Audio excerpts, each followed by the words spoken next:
This is Prep Period, an all-sports podcast by the Ventura County Star and the people at VCS Press.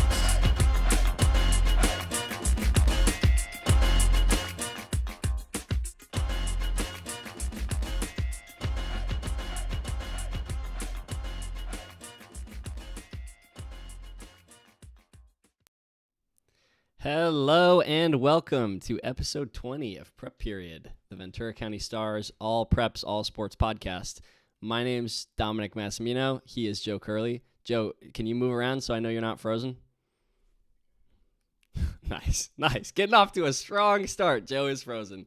We're gonna fix this nice and quick.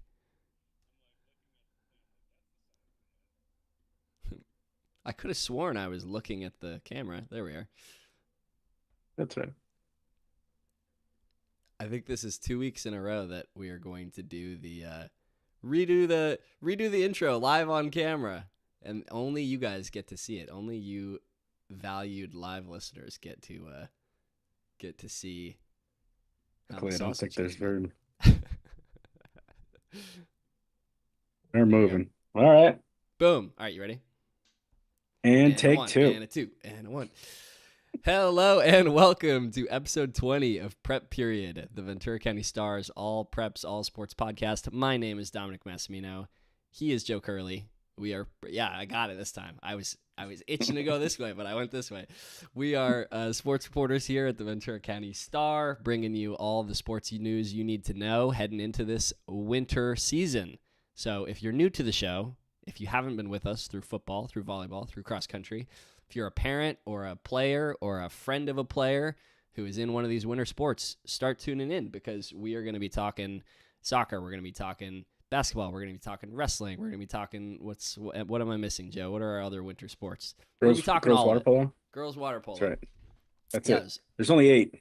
Taking it easy. Boys and girls basketball. Boys and girls soccer.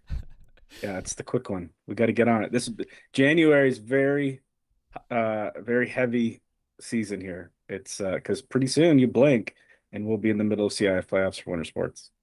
About 6 weeks away. Indeed. It goes just like that.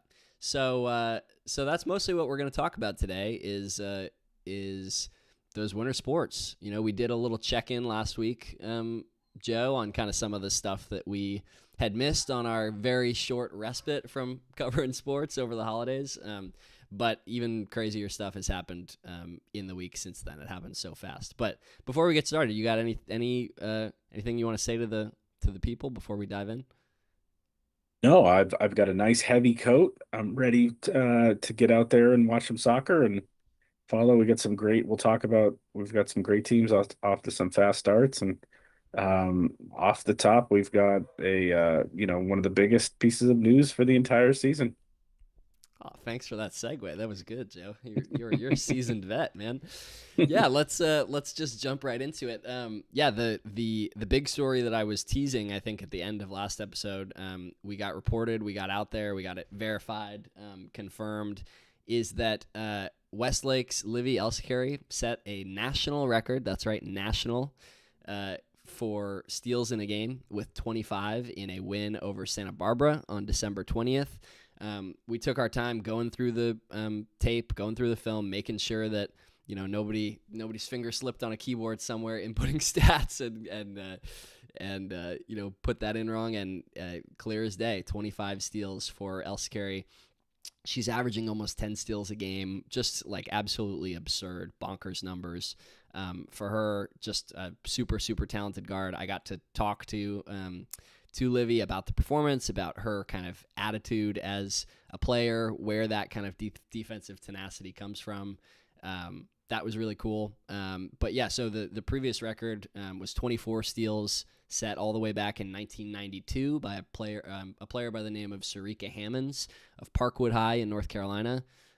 This is verified by both the Max Preps National Record Book and the NFHS National Record Book. 24 was the record. So, just big news for an up-and-coming player and super cool. Joe, you covered her on the flag football field. What was your reaction when you first heard that she did this, having seen what she's done on the gridiron? I think I literally said sounds like Livy, because Livy Ellsbury was really the engine that pushed Westlake flag football to Ventura County's very first CIF section final in flag football. She had a pick six to win a playoff game. She returned a punt for a touchdown in a playoff game. She's one of the best receivers around. She was one of the very, to kind of put you behind the curtain a little bit, she was on the short list among the players I considered for players of the year in flag football. And that's as a sophomore. So, she really becomes one of the top returning flag football players in the county. I think at this point you have to admit she's one of the best female athletes in the county right now. Multi-sport stars. I mean, what I've just looked it up. She's averaging 11 and a half points, 5 boards, 4 assists, and like you said, almost 10 steals, 9.4 yeah. steals a game. And I think I remember we were talking about it because steals is one of those things where it's like, was it a typo? Were they a little generous with, and you went and you found the video and you went through we literally looked at the definition of what a steal is. I think even Derry was surprised at the actual definition of a steal. You can give a player a steal for a tip, and I don't think dude, that was me. Yeah. Credit to Derry. I think Yeah. Derry had the legit definition down. He kind of schooled me a little bit. I was like, so like just any kind of like deflection leading to change in possession for your team counts. He's like, sure does, sure counts. And that was one of the crazier things watching the film is like the number of plays that didn't result in an actual steal, like, can't be categorized as a steal. Tips. But deflections, just kind of, like traps leading to turnovers where she doesn't get the steal. Just like the number of those that happened in this win over Santa Barbara, where she sets the record for 25 steals, was like mind-boggling. Yeah, completely crazy. I mean, if you want to watch it at home, I mean, the game is on NFHS. It's there. Hopefully it's there for a long time, and it is something to see. Yeah, the full game's on NFHS. I recommend you watch it. We cut a highlight video of all 25 of those steals, put it into a short 2-minute video, and attached it to my story on the site. So as you're reading through that story and learning learning a little bit more about Livy, you can watch what she did on the court. I mean, you go through, it's like stages of shock with it. You see the number, you're like, okay, so typo is the first thing you think. And then you're like, okay, well, maybe they were a little generous. No, that's not true either. Well, okay, so she must have been jumping the passing lanes and, getting kind of these easier steals. Nope, not really that either. The vast majority of these steals are on ball, picking up full court. Santa Barbara runs a diamond press break with only Livy on their side of the court. All 4 of her teammates are dropping back past half court, and Livy's just set loose to unleash chaos on the other team. And the coach says in the story, like she won that battle 1-on-4. So yeah, wow. Go watch that video. It's crazy. I mean, the steals she gets, she just rips the ball away. She just takes it away from these players. It's pretty miraculous. I mean, she has, I think in the moment where we weren't sure what to make of it, I think one of the things I said was that, if you'd have given, this is the player this is the athlete who I would have said would have been capable of such a thing. So, congratulations to Livy. Looking forward to, the rest of her sophomore season and 2 more full seasons to, watch her progress as a multi-sport star. On to the next little piece of local news. Also on the basketball court, but on the boys' side, some waves at Oxnard High for boys basketball. Star DA, Darius Garrett, transfers out suddenly mid-season in the middle of Channel League play.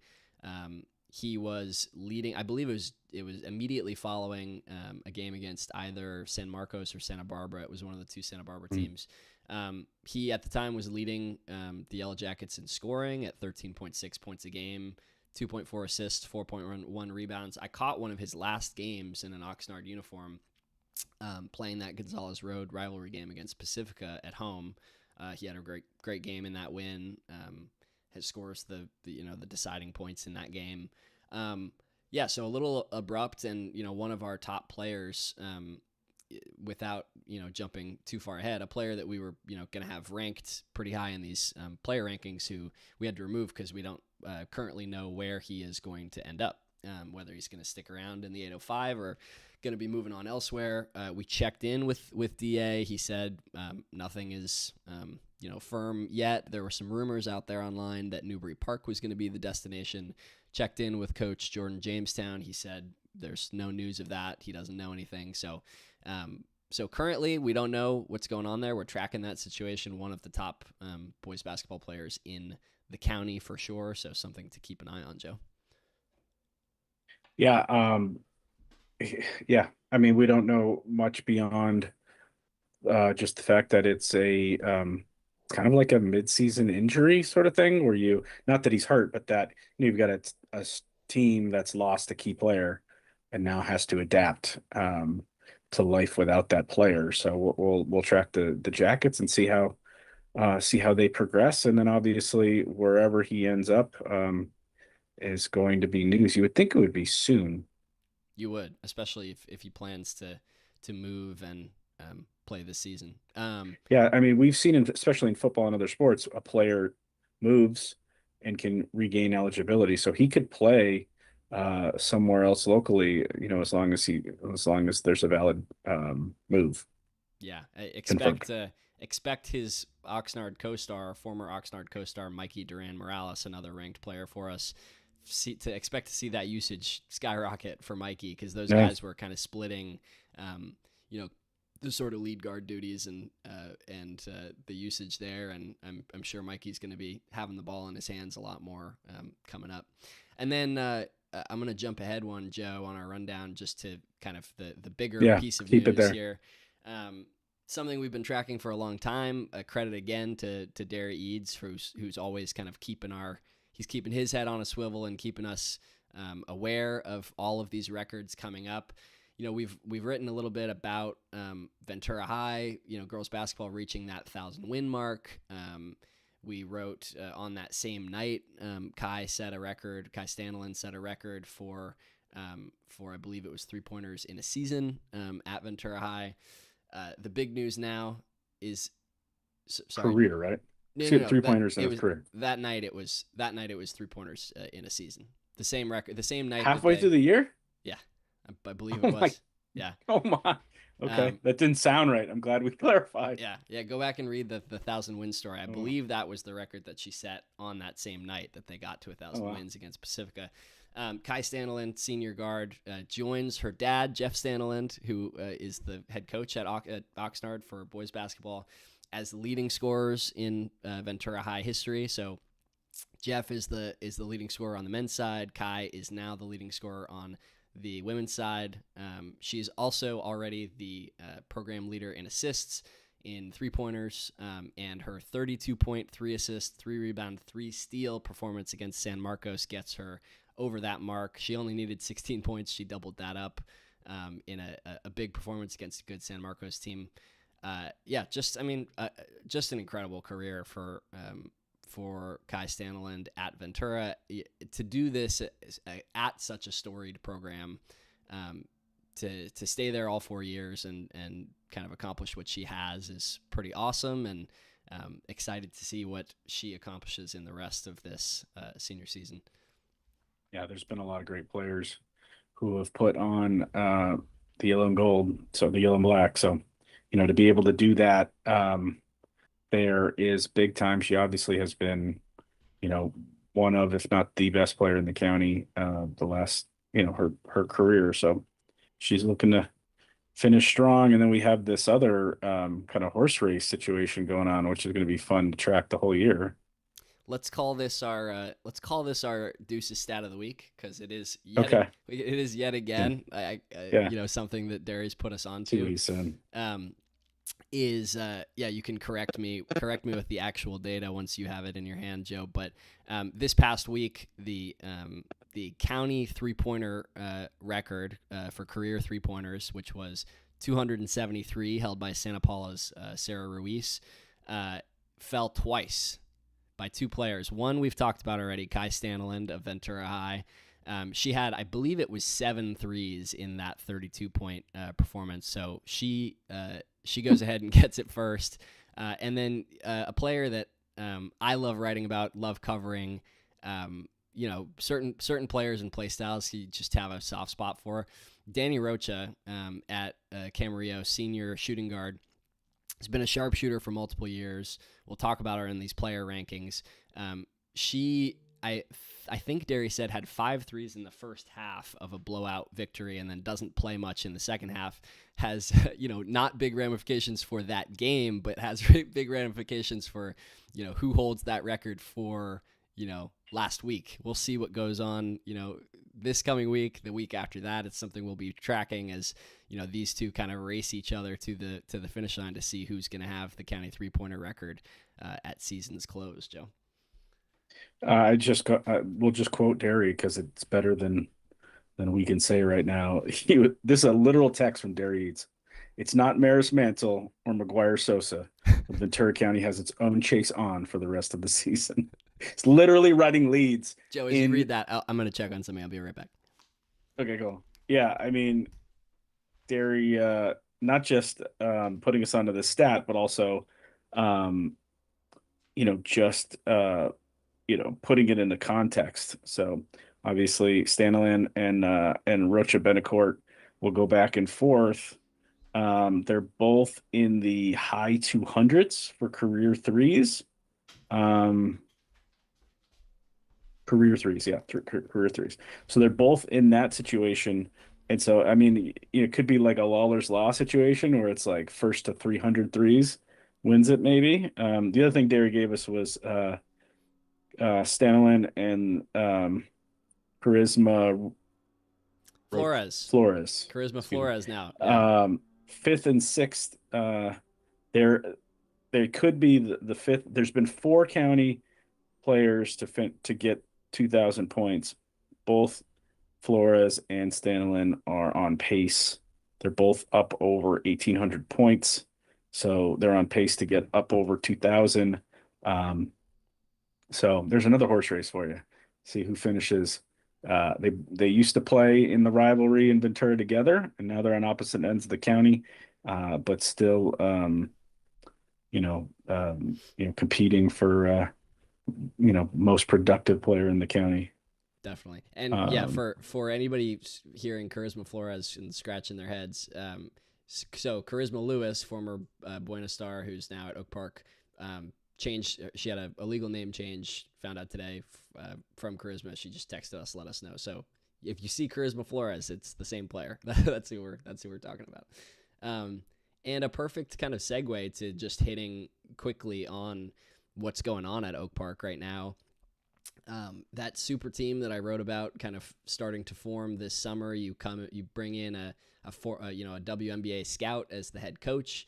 You have lots of movement across the county with all roads kind of pointing to Oak Park from a lot of these programs with top talent transferring out. Flores transfers out of Buena, one of the leading scorers in Ventura County. In Moore Park freshman Maya Ortega, she transfers. She has a short sit-out period, just started playing. You have 6'4" center Diana Serrando out of Arroyo Grande, who was the San Luis Obispo County Defensive Player of the Year in 23-24.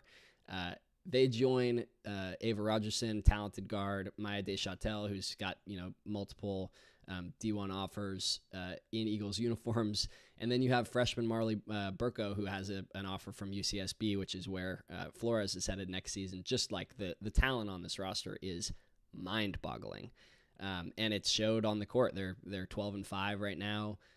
They handled Ventura in one of their first games of the season, gave them a 10-point loss. It didn't feel that close, kind of clawed back late. So, Oak Park is it's crazy. They're 3 in a row CIF Southern Section title winners in the lower divisions, and looking like they might be, an open division team this season, which is a crazy thought. So I think the most mind-boggling, craziest thing out of all of it is Oak Park loses the best player in the county the last 3 years, or one of the best players. somebody at least in the discussion every season. I mean, a player who was our player of the year as a freshman, who transfers to Sierra Canyon, and they're better than the coach. Obviously, And William Burr, William Burr was a fantastic coach who had a lot of success. You lose the two big pieces of the team that won 3 straight CIF championships, and you're better this year. It's nuts. Yeah, it is. Yeah.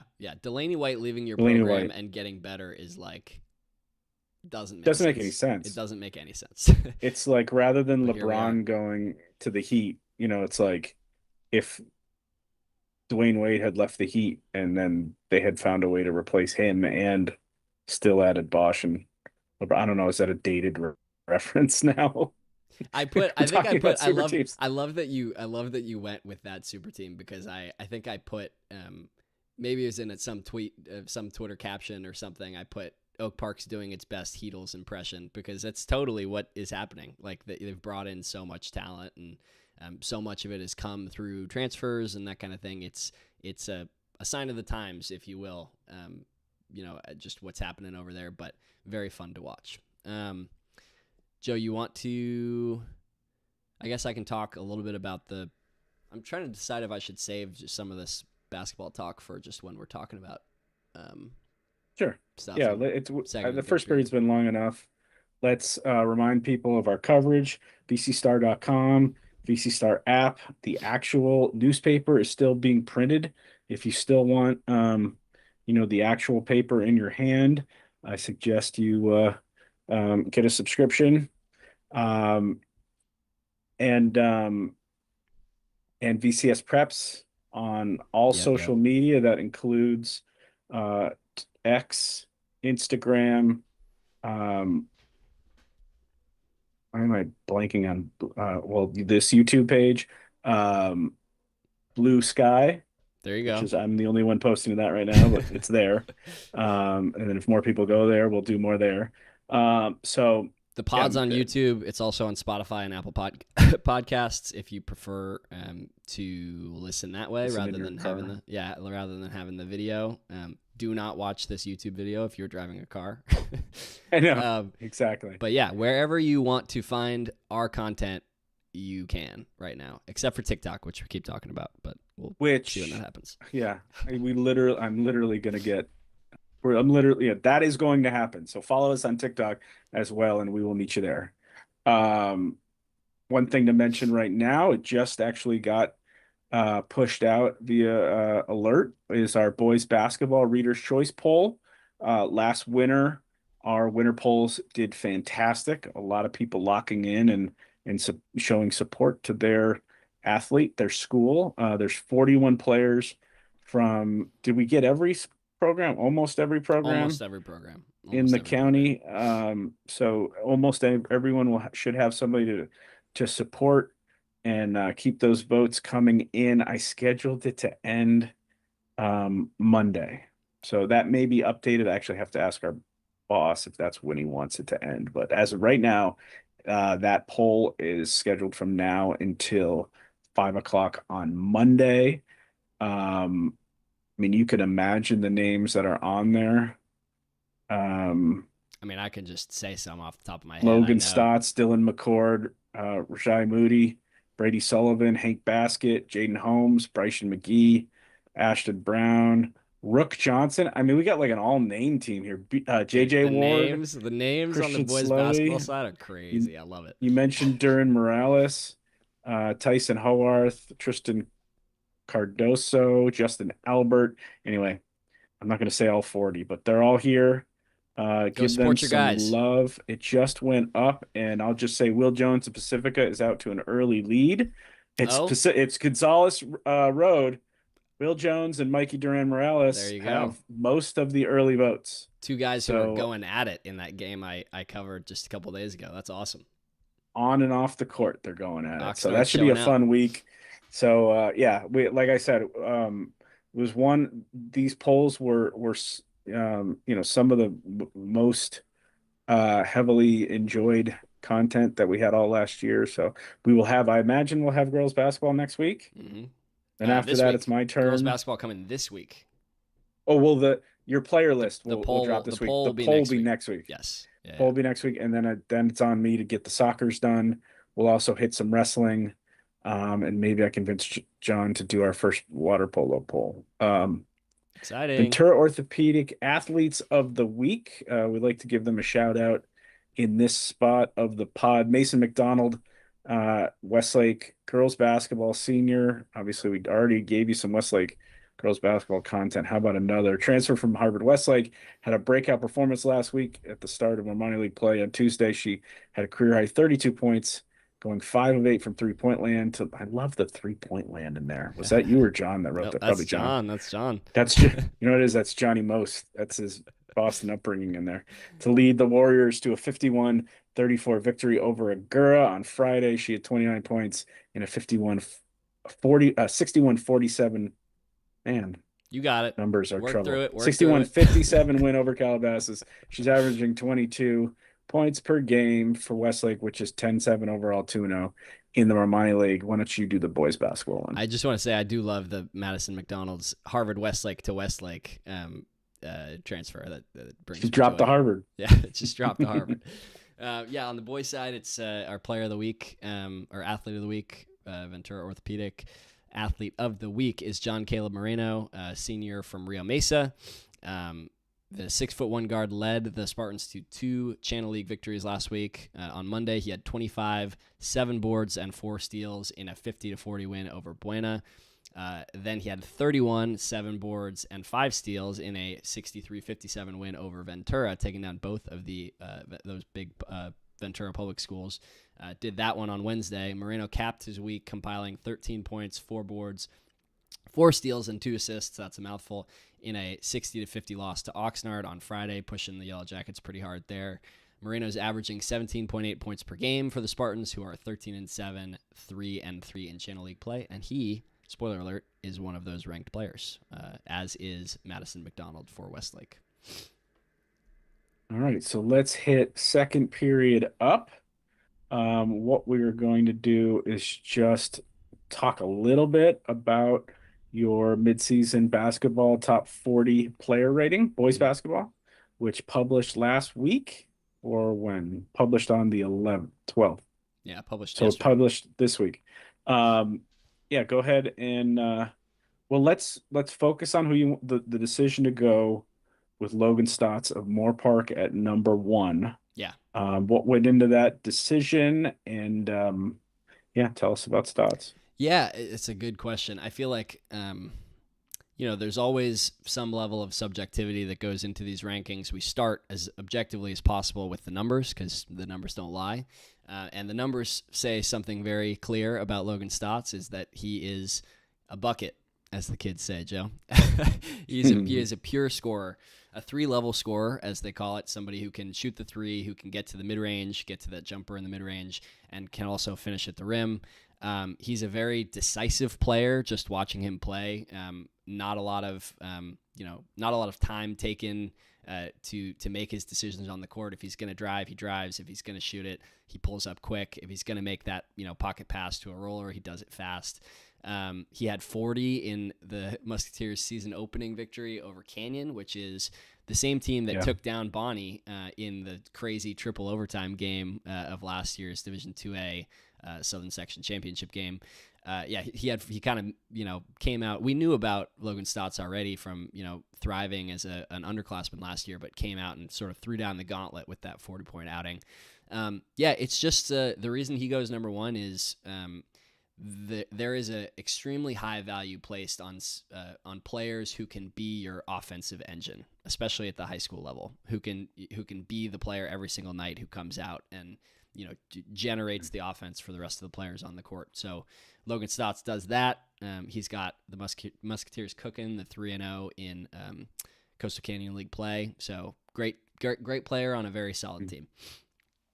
And then obviously the story of non-league play Um, in boys basketball in the county was TO going undefeated.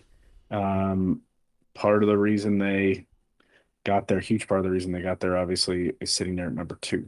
Yeah, Dylan McCord, another electric scorer, but kind of a different style player than Stotts. A little more reliant on like the pull up jump shooting, but you hear that about a player and you think, oh, maybe inefficient, maybe takes bad shots, but Dylan McCord is the type of player that, if he's walking down the court in transition and nobody steps up to a foot, 2 feet above the 3-point break, he's just going to pull up. He's a lefty. That kind of elite shot making is what powered T.O. to, you love the lefty comment. His elite shot making is kind of what powered T.O. to that 16-0 non-league, undefeated in non-league play run.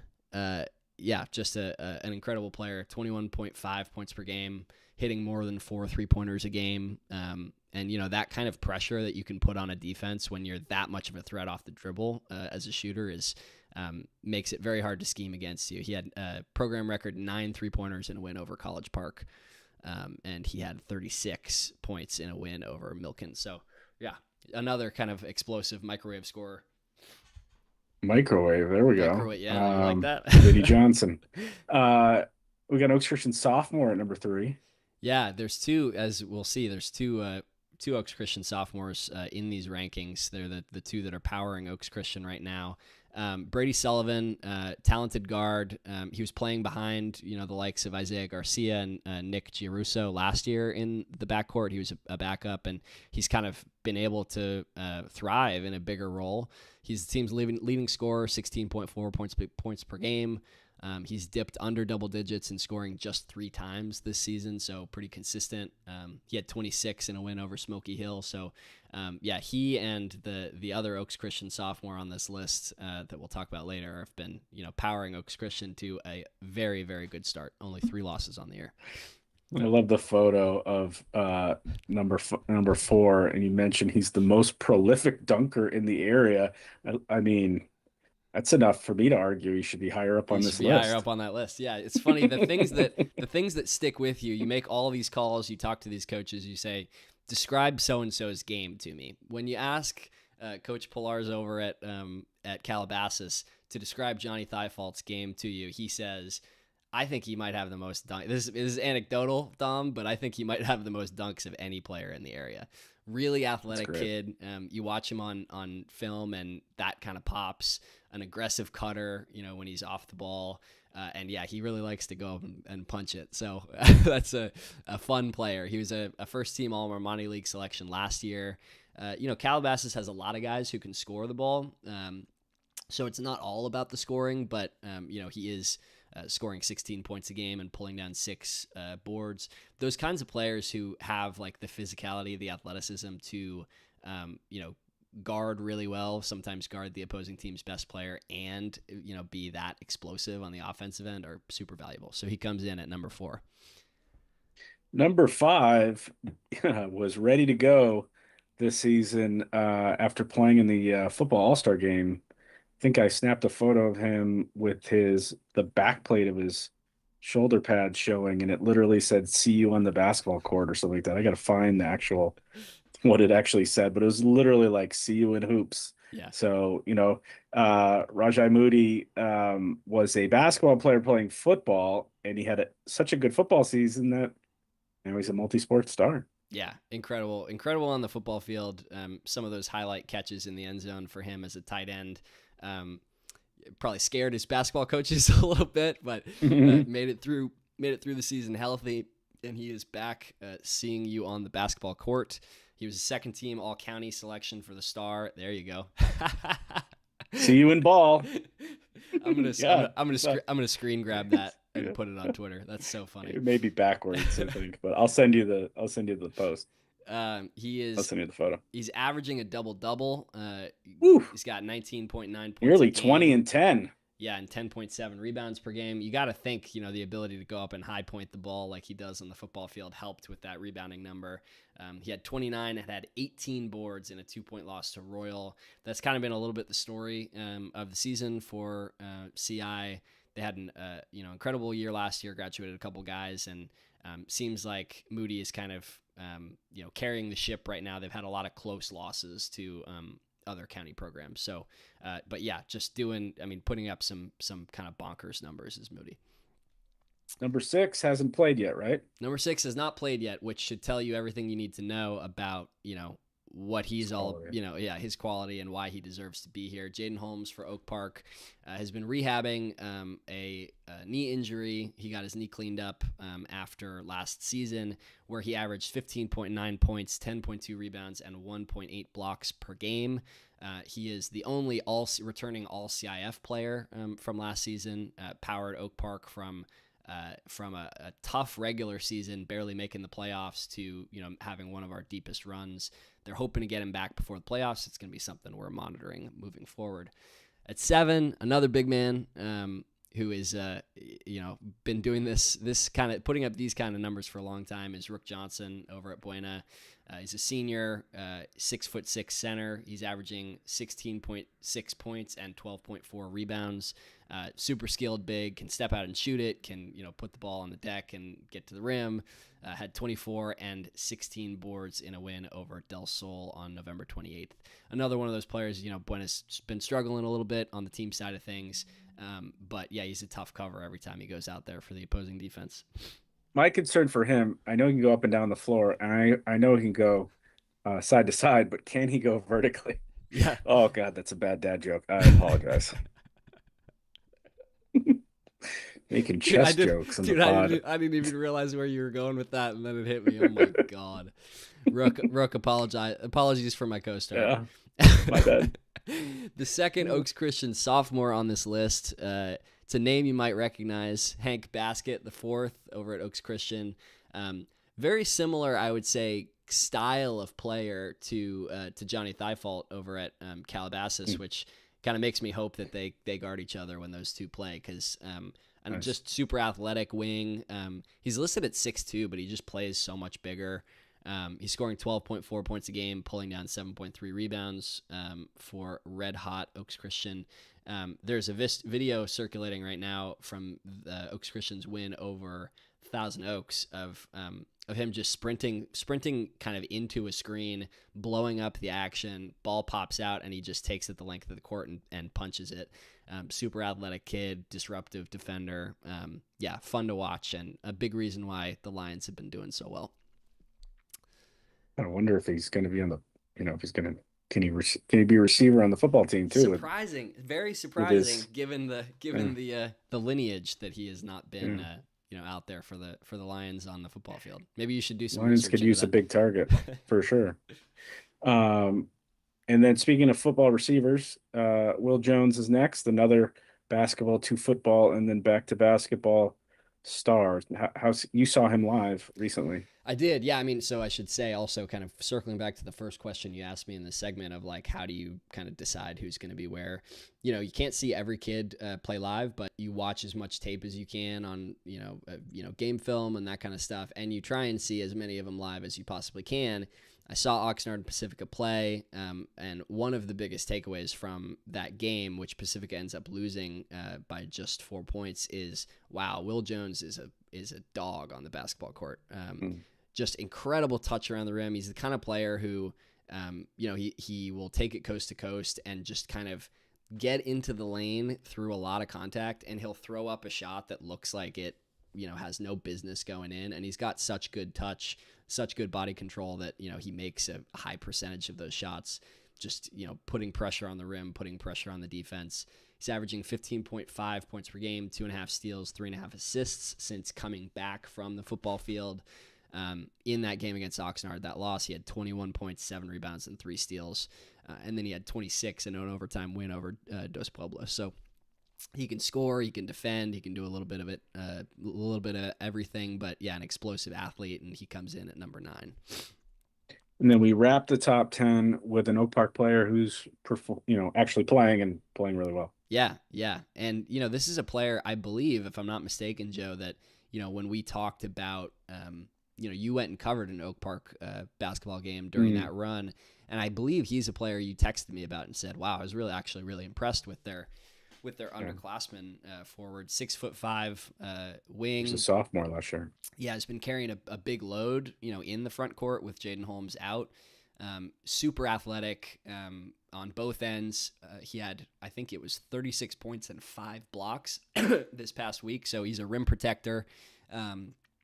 And you can also, give him the ball in isolation, let him, get into the paint, dish the ball out, or, just go up and either get fouled or score. He's averaging 6.7 rebounds, 2.3 assists a game, as well as 2 blocked shots and 1.7 steals, almost 2 steals. So really disruptive defender and, a solid offensive player for him.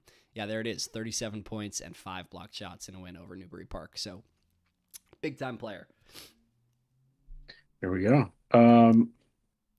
How would you, sum up, now that you've done your deep dive on the talent locally, is the talent we've got right now in the area, is it top heavy? Is it dispersed? Is the number one, how would you kind of sum up what we learned about doing the reporting for this? I would say both on the team side and on the individual side, Joe, boys basketball is considerably deeper than girls basketball in the 805 at the moment. However, girls basketball, the level of talent at the highest end, both on the team and in individual side, like talking players and talking our best couple of teams, are considerably higher. So a little bit more depth, on the boys side. It was substantially more difficult for me to pick that top 10 for the boys than it was for the girls, because those top girls players and teams have really kind of cemented themselves as ahead. Yeah. All right. And, consider that a teaser for the girls basketball top 40. You going to go a different number? Are we going to stick it to 40? Stick to 40? What? Sticking to 40. Yep. Okay. So you'll have your top 40 for girls basketball soon, later this week. Yep. And we will talk about it next week. All right, let's transition to third period, in which we're just going to get going a little bit on team rankings. My first soccer rankings of the winter season posted earlier today. I imagine your first basketball rankings will post tomorrow. Yep. And we will do those on a weekly basis for the rest of the season. Oak Park, essentially, it's another sort of situation where, well, let's do the disclaimer here. These rankings are based, at least I do my rankings based primarily on resume, on accomplishment, on the paper, what they did. And so it's not me saying who's number one. This is, you earn your spot based on your results, based on your record, based on your power rating. As it should be. And so that's what, so it's essentially not subjective. It's basically objective, most as objective as we can be in this, which is why, the number one team in boys soccer is Oak Park. They're 13-1, which is the most wins locally, the best record locally. They're also 7-0 against local opposition ahead of tonight. This is Tuesday that we're recording this. It's probably going to post probably after the match, but Oak Park plays Moorpark tonight. Moorpark's number 3 in the rank in our rankings, and so it's a huge show, one of the first of 2 big showdowns in Coastal Canyon League play, and so that's been a great, I don't know if I want to call it a rivalry, but a matchup to watch on the boys soccer realm the last several seasons in a row, ever since Oak Park traditionally has been the last couple of years one of the best, if not the best program, and they were pretty much number one, I think, for much of last season, and they'll open up as our number one this year. Number 2 is the Channel Islands team that honestly had the best postseason of any local team last year. They won the Division 6 CIF Southern Section Championship down in South Orange County in an awesome overtime game. They're 11-1-1. Their only loss was in the final of the Oxnard Shores tournament against a Hueneme team I think they've also beaten. So they've had a lot of success against local teams. They have beaten Oxnard, Pacifica, Tio, Fillmore, Wainini, Nordhoff. They've tied Rio Mesa, and like I said, that only loss was to Wainini. That's traditionally one of the best rivalries in Ventura County soccer, that Oxnard Wainini rivalry. So really cool that the tournament came down to that. And then, the other big thing to know about boys soccer right now is the Romani League race looking like it's going to come down to Calabasas Westlake. They're number 4, number 7, respectively. They've already played. They drew 1-1 last week. Calabasas was a team that was one of the best teams locally last year. And they have a new coach who's inherited a really good team, and they're continuing to keep the ball rolling down the field. That's right. They have beaten, let's see, Del Sol. No, wait, that's the girls. Hang on. They have beaten Rio Mesa, Thousand Oaks, drawn with Westlake, like I said, and they actually lost to Del Sol. So it's interesting. Del Sol's not in the league yet, but actually the boys have 17 wins. That's right. They've played so many games. They're 17-5-2.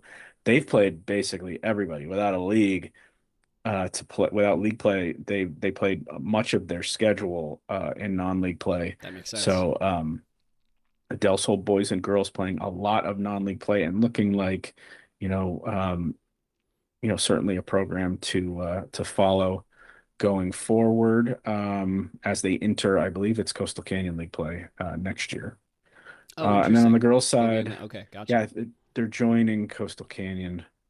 If I'm not, I can double check that as we talk, but I'm pretty sure it's Coastal Canyon. This is perfect timing because I just had a random thought bubble from the boys' basketball player rankings that I think our number 10 player, I didn't actually say the name of because I was staring at so Bo Profit from Oak Park is our number 10. I'm staring at the name. That was my bad. And I don't think about so Bo, we didn't forget about you.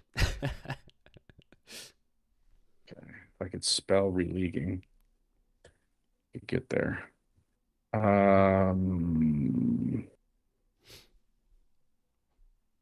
Suck. And then in girls soccer, girls soccer, the best program has been Oaks Christian the last couple of years, and the last couple decades they've been one of the best. Del Sol, I got it right here now. Del Sol is going to be in the channel. Okay, you're getting awfully close to your computer, old man. They're in the sorry. They're in the Channel Association, which is the Channel and Pacific View Leagues going forward are going to be divided up according to results, depending on the sport. Right. And so it's essentially all the Oxnard, Ventura, and Santa Barbara public schools together. So anyway, I have to commit that to memory rather than misreport wrong stuff. So I apologize about that. Okay, girls soccer. It's been a surprise. Traditionally Newbury Park's one of our better programs.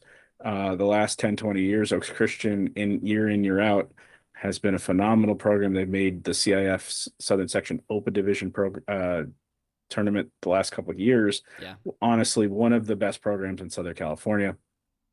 But Newbury Park has started 9-1, and they beat Oaks Christian. So, they are the unlikely number 1 to start, and they're tied atop the Romani League with Westlake. They're both 3-0. So that Newbury Park Westlake game later in the week is going to be a fun one. We'll have to check that out. Do we know anything about the way that win over Oaks Christian played out for Newbury Park? Do we know was it a high scoring game? Was it just a Well, I know that Oaks Christian now has dropped points in the 2 of their last, I think, 3 Romani League games. Wow. And so they're just in a little, Oaks Christian made it to the final of the Best of the West tournament, losing to Elisa Niguel, and they're ranked number 2 in the CIF Southern Section, the initial playoff rankings. So you're talking about literally by the book, one of the best programs in Southern California, but they've hit a little bit of a bumpy patch. They had won like 7 matches in a row before losing to Lisa Nagel in the final, and they had an injury. I think they've lost their starting goalkeeper for a little bit, Mm, and so it was a 2-1 Newbury Park win. right. And that was a week ago. That was last Tuesday, and on the 6th, and it was 2 goals by Peyton Machad, who has been kind of the big goal scorer as a junior for the Panthers, and so she's been super hot, and then the goal for Oaks Christian. I mean, they've got Oaks Christian has many of the players that made them one of the top teams in the country last year. Joni Jane Kiros, who's a midfielder. They've got Ella Pfeiffer, who's been one of the best creative players locally in a long time, the last couple of years, and she's now a senior. She's a big time recruit. Um, so both of these teams are in good position going forward. The problem with Oaks Christian is that they start number 2 and they drop points in league. And I don't think it's not like a It's not situation going to where be we enough talk to about in drop them. football Yeah. where you're going to drop down into D1 and be an obvious D1 or D2, championship contender. I mean, they're going to be in the open division, and the team that's knocked them, they're number 2, and the team that's number 1, the number 1 ranked team in Southern California is the Santa Margarita team that's knocked out Oaks Christian from the open division the last 2 years. So Oaks has got in a situation where they want to peak at the end of the year. I don't think it's the end of the world that they're not peaking right now. If they can get the goalie healthy and get going in the right direction, they're going to be they're going to have a great opportunity, to win CIF and state regional when we get there. But as of right now, Newbury's, congratulations to them. They're in a good position. They've been kind of a middling team in the Marani League the last couple of years. Obviously, you've got a huge tradition of success with that program, and then obviously the Moore Park team, who has had a lot of success under Mike Alexander recently, 7-2-2.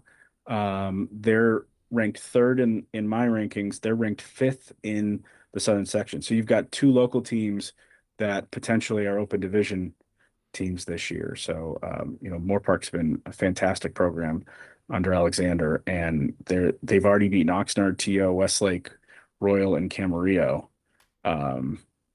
So they're right there on pace. Nice.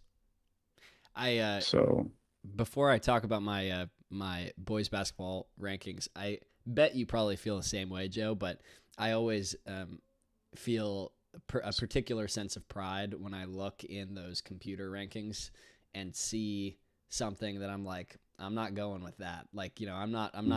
I can see with my eyes, what happened on a field in a given matchup, and know that this team should be here rather than here, and that kind of thing. So, always fun. Maybe it'll be fun for you guys, the readers, to see, in some of these rankings where Joe and I differ from the computer, and we'll see where we get it right and get it wrong. But so I think so. It's been my opinion that the ratings are valid. The ratings are useful.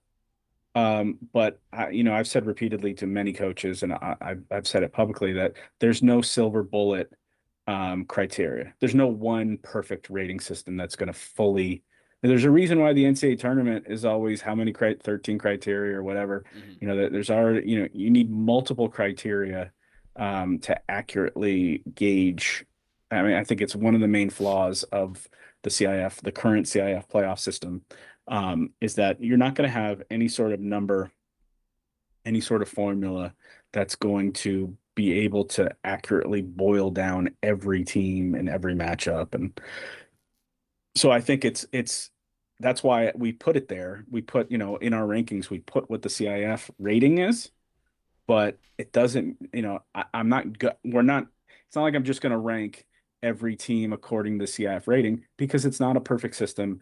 And, I think the example I would use is, I think if I went back and looked at my Joe Stradamus picks, and I think if you laid out the list of all the times I went against HS ratings, the old Cal Preps formula, I think I had a winning record against the HS ratings this year because you could see times when, it was going to be wrong. I think they were wrong in in two of our three CIF championship finals, the Take three that, teams that Skynet. won. Well, I mean, I think, like I said, the ratings are valid. The ratings are useful. The ratings exist for a reason, but I don't think they're an end all be all. They're not full. They're not all there is. So that's why we don't. That's why we still do rankings because they're They matter.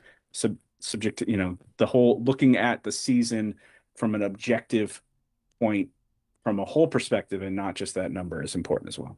I'm gonna start nicknaming you John Connor from now on. The way you beat the machines. Skynet.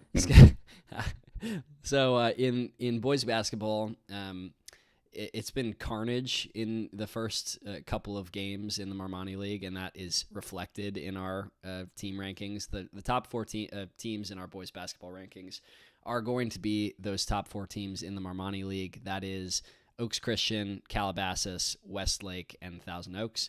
If you'd asked me a week ago who that number one team would be, it would have been Thousand Oaks, 16-0 in their non-league schedule. They lose their first 3 games in Marmani League play, all competitive games, but they lose, their first 3 games. They drop down to number 4. Oaks Christian leads the way right now in that number 1 spot. They are the only team in the Marmani League who remains undefeated in league play, 3-0. They're the only one to emerge unscathed from that carnage in the first couple of games. Those 2 sophomores leading the way for them. Some big games coming up against, teams ranked 2nd and 3rd, looking at Westlake and Calabasas in those 2 and 3 spots. But, Marmani League is kind of leading the way for the boys basketball side of things. You turn to the girls and you have a very, very different story. There's a pretty incredible league parity on the girls' side this year, also reflected in those rankings. Our top 4 ranked teams come from 4 different leagues. Number 1 is going to be Oak Park. We talked about why in an earlier segment. Just incredibly talented. They beat our number 2 ranked team, Ventura, early this season by 10 points. And that was before the vast majority of these transfers got eligible. This was without their 6'4" center from AG, without Maya Ortega from Moorpark. So that's just with Charisma Flores and the existing players on that roster. They've only gotten better since then. Ventura in that number 2 spot, and then Thousand Oaks comes in at number 3. They're 18-2. Their 2 losses are not to local teams, of which they have played quite a few. So unbeaten against local teams. They're figuring, Coach Ashley Ontiveros, who told me, Joe, you covered her when she was in high school. Said she's a great shooter. Out. Rio Mesa High.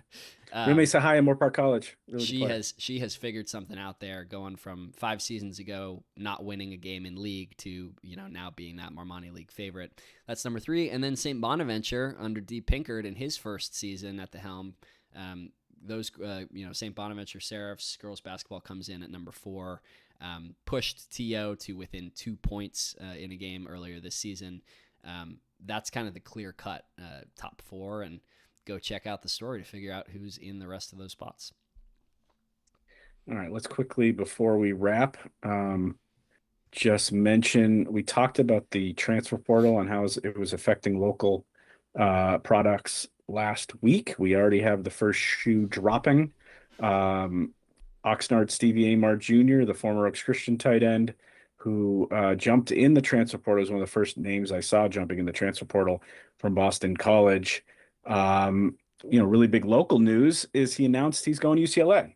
So that's super cool for local Bruins fans, that we'll have another local player, in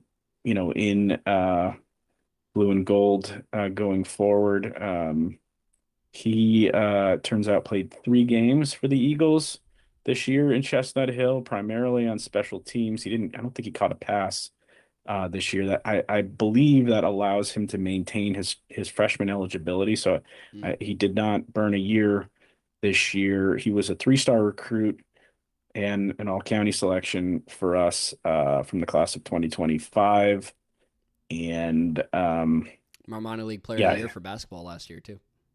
Really, and he's actually, I'm scrolling through. I think you mentioned this. Scrolling through you could see Stevie get a little shout out in our top 40 player boys basketball. He's like in the background of one of the shots. I was like, oh, that's got to be from last year because Yeah. Stevie's in the background. Yeah, and, one of the yeah, shots like, of Brady or Hank for Hook's he was Brady, yeah. Steven's in the background there.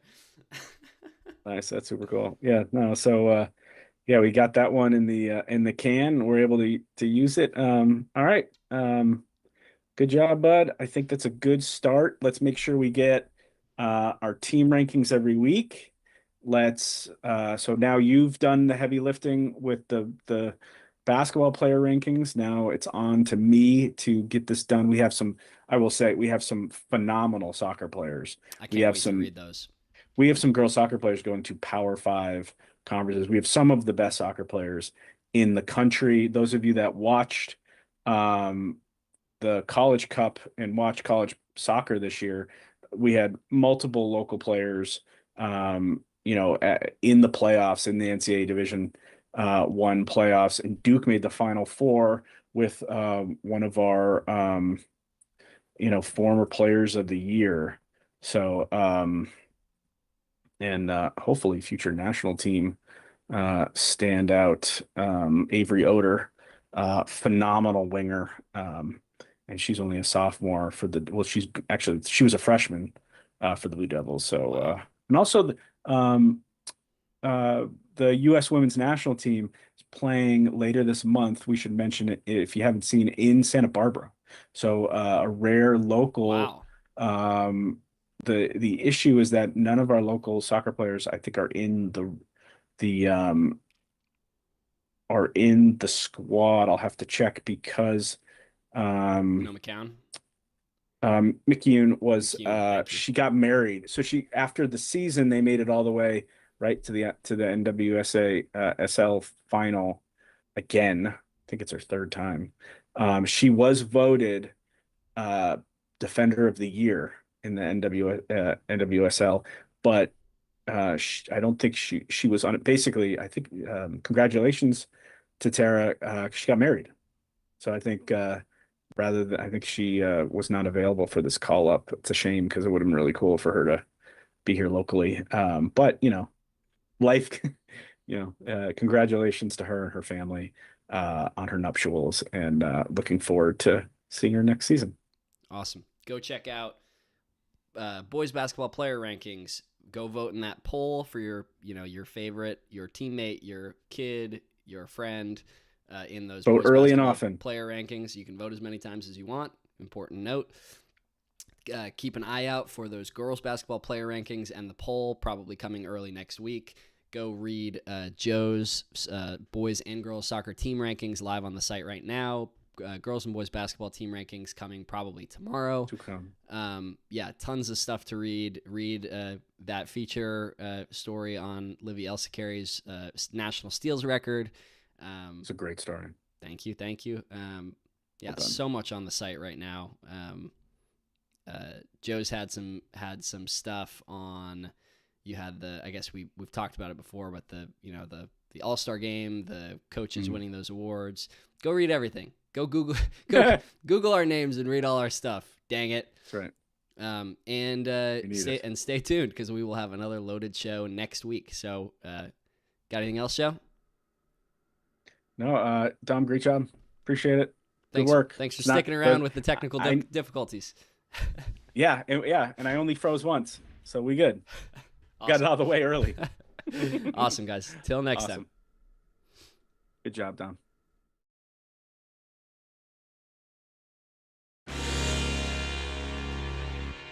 It comes down to this for Thousand Oaks in their season. It is a gift to Martin. Martin gets the first down and more. It's a nice little screen to the left-hand side. One play, and see ya later. Caldera dives into the end zone. Touchdown, Oxnard. What a fitting way to end that run. He's at the 40. He's at the 20. 10.